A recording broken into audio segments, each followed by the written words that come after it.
This is the Daily Cipher for today.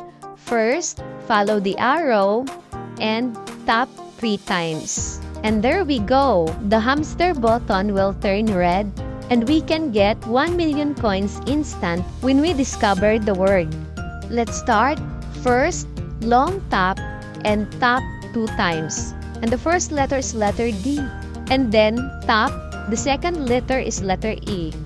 Third, tap, tap, and long tap, and tap, and the third letter is letter F. Last, tap, tap, and the fourth letter is letter I. And there we go, take the prize! And now, let's talk about the daily combo. First, click the mine, and then here in the market, let's look the GameFi token. And here we go, we found it. Second card is the margin trading times 30. And the last card is the trading boots.